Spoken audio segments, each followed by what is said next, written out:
নমস্কাৰ সকলোকে আসাম কেৰিয়াৰ পইণ্টলৈ স্বাগতম জনাইছো আৰু তোমালোক সকলোৱে ভালকৈ পঢ়া শুনা কৰি আছা জিএনএমৰ যিহেতু পৰীক্ষালৈ মাজত মাত্ৰ কেইটামান দিন আছে বেছি দিনো নাই আৰু ইতিমধ্যে ৰিজাল্ট দিয়াৰ পাছত তোমালোকে বহুতে এপ্লাই প্ৰক্ৰিয়া আৰম্ভ এপ্লাই কৰিছা তাৰ লগে লগে পঢ়ি আছা সুন্দৰকৈ যিহেতু জিএনএমত সায়েন্স মেথছ আৰু ইংলিছ তিনিওটা সাবজেক্টে আহিব 10 ষ্টেণ্ডাৰ্ড হয় নে নহয় গতিকে আমি আসাম কেৰিয়াৰ পইণ্টত তোমালোকৰ বাবে এটা কোৰ্স এভেইলেবল কৰি থৈছো ইতিমধ্যে তোমালোকে গোটেই কথাখিনি গম পাইছাই যিসকলে ৰেগুলাৰ আমাৰ ভিডিঅ'বোৰ চাই আছা তাৰ লগে লগে যিসকলে আমাৰ এপত জইন কৰিছা আৰু এই কোৰ্সটোত তোমালোকে গোটেই কনসেপ্টটো পাবা জিএনএমৰ বাবে জিএনএমৰ যিটো এন্ট্ৰেন্স এক্সামিনেশ্যন হয় তাৰ বাবে কোনখিনি কোৱেশ্চন আহিব কোনখিনি কোৱেশ্চন ইম্পৰ্টেন্ট কোনখিনি আমি পঢ়িব লাগিব গোটেই কনসেপ্টটোক লৈ আমি ইউটিউবত ক্লাছ লৈ আছো তাৰ লগে লগে আমাৰ এপত আমি সম্পূৰ্ণ কনসেপ্ট ওয়াইজ ক্লাছ কৰি আছো হয়নে গতিকে আমি যিহেতু আমাৰ কোৰ্সটোৰ প্ৰাইস যিহেতু কমাই দিলো কাৰণ পৰীক্ষালৈ মাত বেছি দিন নাই আৰু তোমালোকে বহুতে আমাক জনাই আছিলা যে কোৰ্সৰ প্ৰাইসটো কমাই দিব লাগে তোমালোকো ক্লাছ কৰিব বিচৰা আৰু তোমালোকৰ এই কথাটো ৰাখি আমি তোমালোকৰ বাবে কোৰ্সৰ প্ৰাইসটো কমাই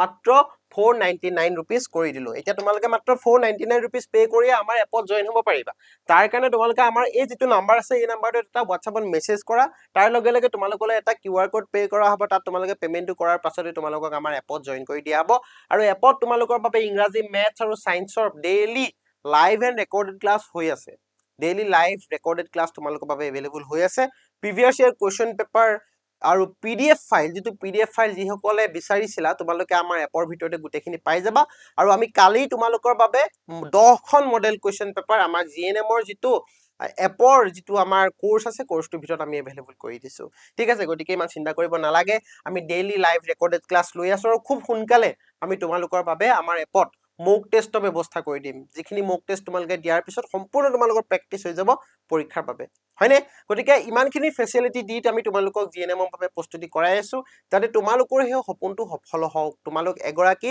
নাৰ্ছ হৈ যাতে তোমালোকৰ যিটো সপোন আছে সপোনটো পূৰণ কৰিব পাৰা ঠিক আছে গতিকে আজি আমি ক্লাছটোলৈ আগবাঢ়িম হ'বনে গতিকে আগবাঢ়িম আজি সায়েন্সৰ এটা বিশেষ ক্লাছ তোমালোকৰ লগত আমি আলোচনা কৰিম মই আলোচনা কৰিম ঠিক আছে সকলোৱে ভালদৰে পঢ়া শুনা কৰি আছা ন সকলোৱে ভালদৰে পঢ়া শুনা কৰি আছা স্বাস্থ্যটো ইমান ঠিক নহয় মোৰ কাহটো হৈয়ে আছে কাহটো আছেই অলপ অলপ তথাপিও তোমালোকৰ বাবে ক্লাছখিনি লৈ আছো ঠিক আছে তথাপি তোমালোকৰ বাবে ক্লাছ লৈ আছো ভালকৈ পঢ়া শুনা কৰি থাকা সকলোৱে ভাল হ'ব সকলোৱে পৰীক্ষাত সাকসেস হ'ব পাৰিবা গতিকে আগবাঢ়ো আজি আমাৰ ক্লাছটোলৈ ফাৰ্স্ট কুৱেশ্চনটোলৈ আমি আগবাঢ়িছো আজি যিটো ক্লাছ আছিলে এই ক্লাছটো আমি তোমালোকৰ বাবে উদ্ভিদৰ যিবিলাক হৰমন উদ্ভিদৰ হৰমন ৰিলেটেড গোটেই কুৱেশ্চনখিনি হয় তাৰ লগে লগে হিউমেন বডিত থকা যিবিলাক হৰমন আছে গ্ৰন্থি আছে এই গ্ৰন্থিখিনিৰ ওপৰতো কুৱেশ্চন আছে হয় গতিকে ফাৰ্স্ট কুৱেশ্চনটো আছে চোৱা উদ্ভিদৰ কোষ বিভাজনত সহায় কৰা হৰমন বিধৰ নাম কি hormone that help in plant cell division উদ্ভিদৰ কোষ বিভাজনত সহায় কৰা হৰমন কোনটো কোষে উদ্ভিদৰ দেহৰ কোষ বিভাজন কৰি উদ্ভিদজোপাত বৃদ্ধি হৈ যোৱাত সহায় কৰে হয়নে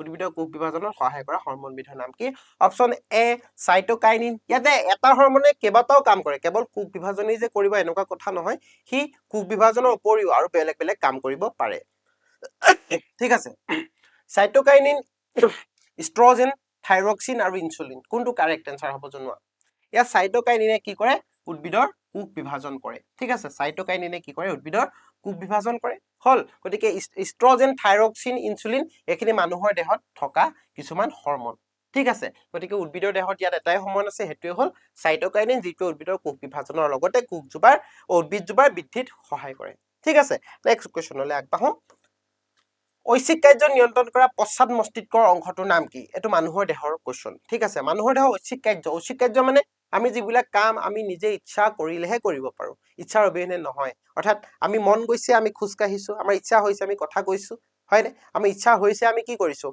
লিখিছো এই যিবিলাক ঐচ্ছিক কাৰ্য আমাৰ ইচ্ছা অনুযায়ী চলে এই ঐচ্ছিক কাৰ্যৰ পশ্চাদ মস্তিষ্কৰ কোনটো অংশই কন্ট্ৰল কৰে মানুহৰ মগজুত তিনিটা ভাগ থাকে তাৰে এটা হল পশ্চাদ মস্তিষ্ক এই পশ্চাদ মস্তিষ্কৰ চেৰিবেলাম চেৰিব্ৰাম ফল পঞ্চ ঠিক আছে পঞ্চ হ'ব লাগিছিল আৰু মেডুলা এই চাৰিটা অংশৰ ভিতৰত কোনটো কাৰেক্ট এনসাৰ হ'ব জনোৱা কোনটোৱে ইয়াৰ ওপৰত কাম কৰে হল চেৰিবেলামে কি কৰে এই মানুহৰ যিবিলাক ঐচ্ছিক ক্ৰিয়া আছে এই ঐচ্ছিক ক্ৰিয়াবিলাক মানুহৰ কন্ট্ৰল কৰে ঠিক আছে ওকে নেক্সট কুৱেশ্চন বহুত ইম্পৰ্টেন্ট কুৱেশ্চন দেই জিএনএমৰ বাবে এইবিলাক কোষ বিভাজনৰ উদ্দীপনা যোগোৱা উদ্ভিদৰ হৰমন বিধ কি একেটা প্ৰশ্নই অলপ পেটাৰ্ণটো বেলেগকে আহিছে গতিকে এইটো প্ৰশ্নৰ উত্তৰ তোমালোকে পাৰিবই লাগে হয় এইটো প্ৰশ্নৰ উত্তৰ তোমালোকে পাৰিব লাগে সেইটো হল কি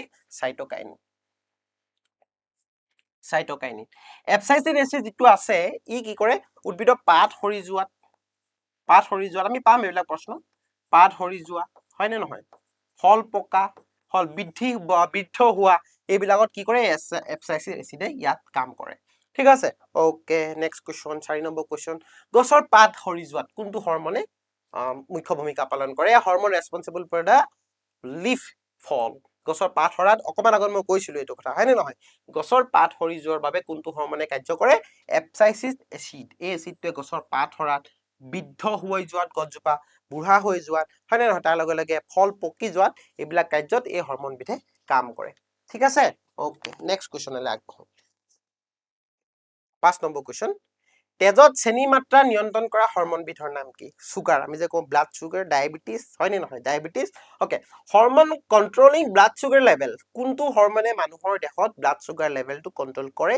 আৰু সেই হৰমনটো যদি মানুহৰ দেহত অভাৱ হয় তেতিয়াহ'লে সেই বেজীটো দিবলগীয়া হয়, আৰু সেই বেজীটোৰ নামেই হ'ল ইনচুলিনৰ বেজী হয় নে নহয়। ওকে, ইনচুলিনৰ অভাৱ হলে মানুহৰ দেহত কি হৈ পৰে? চুগাৰ হয়। গতিকে হৰমন অৰ্থাৎ চেনি মাত্ৰা নিয়ন্ত্ৰণ কৰিবৰ কাৰণে মানুহৰ দেহত এটাই হৰমন আছে, সেইটোৱে হ'ল ইনচুলিন। আৰু এই ইনচুলিন কোনে ক্ষৰণ কৰে? অগ্নাশয় গ্ৰন্থিয়ে। ঠিক আছে, অগ্নাশয় গ্ৰন্থিয়ে কি কৰে? মানুহৰ দেহত ইনচুলিন ক্ষৰণ কৰে। যদি অগ্নাশয় ইনচুলিন ক্ষৰণ কৰিব নোৱাৰে তেতিয়া মানুহৰ দেহত চুগাৰ লেভেলটো হাই হৈ যায়, যাৰ কাৰণে মানুহৰ ডায়েবেটিছ ৰোগ হয়। বুজি পালা? গতিকে তোমালোকৰ ঘৰত বিশেষকৈ মানুহৰ এইটো জেনেটিক হয় মেইনলি, আৰু কেতিয়াবা এইবিলাক জেনেটিক নহয়, কজ অফ কণ্ডিশ্যন তোমাৰ চাৰাউণ্ডিঙৰ পৰাও হ'ব পাৰে। তোমালোকৰ ঘৰত তেনেকুৱা ডায়েবেটিছ হোৱা কোনোবা আছে নেকি? বিশেষকৈ ডাঙৰ মানুহবিলাকৰ থাকে হয় নে নহয়। নেক্সট, উদ্ভিদৰ বৃদ্ধিৰোধক হৰমনটো মই অকমান আগত এইটো কৈছো যে উদ্ভিদৰ দেহটো ৰখি যাবৰ কাৰণে এটা সময়লৈকে বৃদ্ধি হয়, তাৰপিছত সেই উদ্ভিদজোপাৰ বিকাশ হ'ব নোৱাৰা হৈ যায়। গতিকে উদ্ভিদৰ বৃদ্ধি ৰোধ কৰিবৰ কাৰণে, ওখ নহবৰ কাৰণে কোনটো হৰমনে কাম কৰে? অক্সিন, জেবাৰেলিন, চাইটোকাইনিন, এপচাইচিক এচিড, কোনটো এনচাৰ কাৰেক্ট হ'ব জনোৱা। মই অকমান মাইক্ৰ ছেকেণ্ড এটা তোমাক দিছো আৰু কমেণ্টটো কৰিবৰ কাৰণে। ঠিক আছে, ওকে, ইয়াত ডি অপশ্যনটো কাৰেক্ট হ'ব, এপচাইচিক এচিড। ঠিক আছে, আমাৰ ক্লাছবিলাক কেনেকুৱা পোৱা তোমালোকে কমেণ্টত জনাবাচোন। আমাৰ ক্লাছবিলাক কেনেকুৱা লাগে? জিএনএমৰ বাবে মই ভাবো অসমত আৰু এনেকুৱা এটা চেনেল নাই যিটো চেনেলে তোমাক ইমান সম্পূৰ্ণ গাইডেঞ্চ দি জিএনএম পঢ়াই আছে। আজিৰ তাৰিখত এনেকুৱা চেনেল এতিয়ালৈকে নাই। আৰু এইটো কোৱা নাই যে অকল আমিয়ে কৰি আছো, এনেকুৱা কথা নহয়। বহুতে কৰি আছে, চেষ্টা কৰিছে বা কৰিছে বহুতে, বাট আমি যিটো লেভেলত তোমালোকক পঢ়াই আছো, কোৰ্চ এভেইলেবল কৰি দিছো, ইউটিউবত ডেইলি লাইভ ক্লাছ আছো, ৰেকৰ্ডেড ক্লাছ আছো, মক টেষ্ট, PDF ফাইল, এভৰিথিং তোমালোকৰ কাৰণে জিএনএমৰ কাৰণে কৰি আছো। আৰু তেনেকে হয়তো বেলেগ আৰু কোনো চেনেলে কৰা নাই। গতিকে ভালকৈ পঢ়া তোমালোকে, এগৰাকী নাৰ্ছ হোৱা হয় নে নহয়। গতিকে এইটো প্ৰশ্ন উত্তৰ আমি পালো, এপচাইচিক এচিড। ওকে নেক্সট, চুলে বিন্ধা গছৰ বিষৰ কাৰণটো কি? এই যে চুৰাটৰ পাত, কিছুমান গছৰ পাত চুলে আমাৰ গাবিলাক খজুৱাই, কেতিয়াবা বিষায়। গতিকে কোনটো আচলতে এচিড থাকে সেই বিষ গছৰ পাতখিলাত, কোনটো এনচাৰ কাৰেক্ট হ'ব? সেই গছৰ পাতখিলাত কোনটো এচিড থাকে বাৰু? চুলে বিন্ধা গছৰ বিষৰ কাৰণটো methanoic acid, lactic acid, citric acid, hydrochloric acid, কোনটো কাৰেক্ট হ'ব জনোৱা, কমেণ্টত জনোৱা। মিথানয়িক এচিডটো হয় নে নহয়? Methanoic acid is the correct answer. Methanoic acid থাকে সেই গছৰ পাত, চুৰাটৰ পাতত মিথানয়িক এচিড থাকে, যাৰ কাৰণে আমাৰ চুইট যদি আমাৰ গাত লাগি যায় সি বিন্ধিবলৈ আৰম্ভ কৰে। ওকে নেক্সট কুৱেশ্যন যাওঁ। 8 নম্বৰ, আমাৰ শৰীৰৰ আটাইতকৈ ডাঙৰ কোষটো কোনটো? Largest cell in human body. ঠিক আছে, মানুহৰ দেহৰ সবাতোতকৈ ডাঙৰ কোষ কোনটো? স্নায়ুকোষ, ৰক্তকোষ, পেশীকোষ, আৰু আমি সকলোৱে জানো আমাৰ দেহৰ সবাতোতকৈ দীঘল কোষটোৱে হ'ল স্নায়ুকোষ। ই প্ৰায় 1 মিটাৰ মান দীঘল। ই কি হয়? 1 মিটাৰ মান দীঘল হয়। ঠিক আছে, ওকে নেক্সট, স্তন্যপায়ী প্ৰাণীৰ ক্ৰেনিয়েল স্নায়ুৰ সংখ্যা কিমান? কৰোটীয় স্নায়ু, আমাৰ দেহত থকা বিভিন্ন ধৰণৰ স্নায়ুবিলাক থাকে, তাৰ ভিতৰত ক্ৰেনিয়েল স্নায়ু। ঠিক আছে, স্তন্যপায়ী প্ৰাণীৰ ক্ৰেনিয়েল স্নায়ুৰ সংখ্যা কিমান? 12 যোৰ, 24 যোৰ, 36 ডাল, কোনটো এনচাৰ কাৰেক্ট হ'ব? মানুহৰ দেহত থকা অৰ্থাৎ স্তন্যপায়ী প্ৰাণীৰ দেহত থকা ক্ৰেনিয়েল স্নায়ুৰ সংখ্যা হ'ল 12 যোৰ। 12 যোৰ। ঠিক আছে, নেক্সট 10 নম্বৰ কুৱেশ্যন, স্পাইনেল স্নায়ুৰ সংখ্যা কিমান? স্তন্যপায়ী প্ৰাণীৰ number of spinal nerve in mammals. স্তন্যপায়ী প্ৰাণীৰ স্পাইনেল স্নায়ুৰ সংখ্যা কিমান? 32, 31, 21, কোনটো কাৰেক্ট এনচাৰ হ'ব? এইবিলাক লিখি যাবা দেই তোমালোকে, এইবিলাক লিখি যাবা দেই, এইবিলাক ইম্পৰ্টেণ্ট কিন্তু। এইটো হ'ব 31, 31 যোৰ। ঠিক আছে, এইবিলাক লিখি যাবা, প্ৰশ্নটো লিখিবা আৰু কাৰেক্ট এনচাৰটো লিখিবা, বাকী অপশ্যনবোৰ ইমান লিখিব নালাগে, মেইন প্ৰশ্নটো লিখিবা, তাৰ লগে লগে কাৰেক্ট এনচাৰটো লিখিবা। ঠিক আছে, নেক্সট কুৱেশ্যন, অন্তঃস্ৰাৱিক গ্ৰন্থিয়ে কি ক্ষৰণ কৰে? এণ্ড্ৰক্ৰাইন, মানুহৰ দেহৰ অন্তঃস্ৰাৱিক গ্ৰন্থি, মানুহৰ দেহত বহিঃস্ৰাৱিক গ্ৰন্থি, অন্তঃস্ৰাৱিক গ্ৰন্থি কৰি মানুহৰ দেহত বহুকেইটা গ্ৰন্থি আছে, যিবিলাক গ্ৰন্থিয়ে মানুহৰ দেহৰ বিভিন্ন ধৰণৰ কামবিলাক কৰি থাকে। এতিয়া অন্তঃস্ৰাৱিক গ্ৰন্থিয়ে ক্ষৰণ কৰা কি ক্ষৰণ কৰে আচলতে? হৰমন, উৎসেচক, প্লাজমা, ভিটামিন। প্লাজমা, ভিটামিন এইবিলাক নহয়, প্লাজমা মানুহৰ তেজত থাকে, ঠিক আছে। ভিটামিন আমাৰ তেজতে কি হয়, বিয়পি ফুৰে। তো এই দুটাৰ ভিতৰত কোনোবা এটা হ'ব, হৰমন নে উৎসেচক? কোনটো এনসাৰ কাৰেক্ট হ'ব বাৰু? অন্তঃস্ৰাৱিক গ্ৰন্থিবিলাকে কি ক্ষৰণ কৰে? হৰমন ক্ষৰণ কৰে, হৰমন ক্ষৰণ কৰে, ঠিক আছে। Okay, next 12 number question. কোনটো গ্ৰন্থিয়ে গ্লুকজ নিয়ন্ত্ৰণ কৰে? অকমান আগতে এইটো কথা মই আলোচনা কৰিছিলো। মানুহৰ গ্লুকজ নিয়ন্ত্ৰণ কৰিবৰ বাবে আমাৰ কি লাগে? মানুহৰ দেহত গ্লুকজ নিয়ন্ত্ৰণৰ বাবে লাগিব কি? ইনচুলিন নামৰ হৰমন লাগিব, হয় নে নহয়? ইনচুলিন লাগিব। ইনচুলিন নামৰ হৰমনটোৱে কি কৰে? মানুহৰ দেহত গ্লুকজ নিয়ন্ত্ৰণ কৰে। আৰু এই ইনচুলিন ক'ৰ পৰা ক্ষৰণ হয়? অগ্নাশয়, হয় নে? অগ্নাশয় গ্ৰন্থিৰ পৰা, ঠিক আছে। অগ্নাশয় গ্ৰন্থিৰ পৰা কি হয়? ইনচুলিন ক্ষৰণ হয়, গতিকে অগ্নাশয় ইজ দা কাৰেক্ট এনসাৰ। কেনেকুৱা পাইছা কুৱেশ্যন বিলাক? ইমান জটিল কুৱেশ্যন নহয় কিন্তু, এইবিলাক কিন্তু সহজ সহজ কুৱেশ্যন, আৰু এইবিলাক প্ৰশ্ন জিএনএমৰ পৰীক্ষাত আহে, ঠিক আছে। Okay, next. মই আমাৰ গ্ৰুপত, আমাৰ যিটো প্ৰিমিয়াম গ্ৰুপ আছে জিএনএমৰ, যিখিনি ষ্টুডেণ্টে এডমিশ্যন লৈছে, তোমালোকক এই পিডিএফটো মই তোমালোকক শ্বেয়াৰ কৰি দিম। Okay, next question. চাইনেপছত স্নায়ু প্ৰেৰণা কিদৰে পৰিবাহিত হয়? এতিয়া চাইনেপছ বুলি ক'লে তুমি কি বুজি পোৱা বাৰু? চাইনেপছ বুলি ক'লে কি বুজি পোৱা? এটা স্নায়ু কোষ আছিলে, তাৰে এটা কি আছে? প্ৰান্তীয় স্নায়ু আছে, এনেকে কৰি পৰি, আৰু এটা স্নায়ু কোষ আছে, কি হয়? এইখিনি হ'ল তাৰ ডেনড্ৰাইট। এই ডেনড্ৰাইটটো এইটো মাথা, গতিকে এই ডেনড্ৰাইট আৰু প্ৰান্তীয় স্নায়ুৰ মাজৰ যিটো অংশ, তাকে কোৱা হয় চাইনেপছ। আৰু এটা চাইনেপছত কি হয়, কাহটোৱে অকমান ডিষ্টাৰ্ব দি আছে দেই মাজে মাজে। চাইনেপছত স্নায়ুৰ প্ৰেৰণাবিলাক কেনেকৈ পৰিবাহিত হয়? যে এটা প্ৰান্তৰ পৰা, প্ৰান্তীয় স্নায়ুৰ পৰা ডেনড্ৰাইটলৈ গুচি যায়। গতিকে এটা নিউৰনৰ একচনৰ প্ৰান্তৰ পৰা আন এটা নিউৰনৰ ডেনড্ৰাইটলৈ গতি কৰে। এইটোৱে হ'ব বুলি ভাবিছো আৰু মই, হয়নে? অপশ্যন এটোৱে কাৰেক্ট হ'ব যেন লাগিছে মোৰ ভাগত। হয়, অপশ্যন এটোৱে কাৰেক্ট হয়। প্ৰান্তীয় স্নায়ুৰ পৰা কলৈ গুচি যায়? এইটো প্ৰান্তীয় স্নায়ুৰ পৰা কলৈ গুচি যাব? ধুনীয়াকৈ মুভমেণ্ট কৰি পিনে চাইনেপছৰ মাজেৰে ডেনড্ৰাইটলৈ গুচি যাব, নিউৰনৰ ডেনড্ৰাইটলৈ গুচি যায়। গতিকে অপশ্যন এটোৱে কি হ'ব? কাৰেক্ট এনসাৰ হ'ব, ঠিক আছে। Okay, next. অনৈচ্ছিক কাৰ্য, অনৈচ্ছিক কাৰ্য কিহে নিয়ন্ত্ৰণ কৰে? এতিয়া মানুহৰ দেহৰ অনৈচ্ছিক কাৰ্য কোনবিলাক? হাৰ্টবিট, চকু টিপ মাৰি থকা, বমি কৰা, হয় নে নহয়? আমাৰ দেহৰ ভিতৰত যিবিলাক কাৰ্য চলি থাকে, সেইখিনি হ'ল আমাৰ দেহৰ অনৈচ্ছিক কাৰ্য, ইনভলন্টাৰী একচন, ঠিক আছে। এতিয়া কথা হ'ল কি, ইয়াক কিহে নিয়ন্ত্ৰণ কৰে? অনৈচ্ছিক কাৰ্যবিলাক মানুহৰ দেহত কিহে নিয়ন্ত্ৰণ কৰে? মেডুলা, হয়নে? মেডুলা, পশ্চাদ মস্তিষ্কৰ মেডুলাই, হয়নে নহয়? মেডুলাই কি কৰে? ইয়াক নিয়ন্ত্ৰণ কৰে। Okay, next 15 number question. তলৰ কোনটো অনৈচ্ছিক কাৰ্য নহয় বুলি কৈছে? নহয় বুলি কৈছে, অনৈচ্ছিক কাৰ্য নহয়। হয় বুলি কোৱা হলে তিনিটা এনসাৰ কাৰেক্ট হ'ল। নহয় বুলি যেতিয়া কৈ দিলে, ইয়াত চুবোৱাটো নহয়। আমি ইচ্ছা হলে আমি চুবাম, মন গলে চুবাম, মন নগলে নচুবা, বহি থাকিম, হয় নে নহয়? কিন্তু আমাৰ বমি কৰা, লালতিক্ষৰণ হোৱা, হৃদস্পন্দন আমাৰ ওপৰত নিৰ্ভৰ নকৰে। বডিটোত এইবিলাক কাৰ্য নিজে নিজে হৈ থাকে। কিন্তু চুবোৱাটো তোমাৰ ওপৰত দিছে, আৰু তুমি ইচ্ছা কৰিলে চুবাব পাৰা, ইচ্ছা নকৰিলে নুচুবাবও পাৰা, ঠিক আছে। Okay, next question, 16 number. হৃদস্পন্দন বৃদ্ধি কৰা হৰমন, এইটো এটা ইম্পৰ্টেণ্ট বস্তু। আমাৰ বডিত কিছুমান এনেকুৱা ধৰণৰ চিটুৱেশ্যন ক্ৰিয়েট হৈ থাকে, বা আমাৰ এনভাইৰনমেন্টৰ লগত হঠাৎ আমি যদি ভয় খাই যাওঁ, হঠাৎ যদি নোহোৱা ঘটনা এটা হৈ যায়, হঠাৎ আমি নভবা আকস্মিক কিবা এটা হৈ যায়, তেতিয়া আমাৰ দেহটো কিবা এটা বেলেগ ধৰণৰ মুভমেণ্ট দেখায়। তাৰ কাৰণে কিছুমান গ্ৰন্থিয়ে কাম কৰি থাকে আৰু এটা হৰমন ক্ষৰণ কৰে।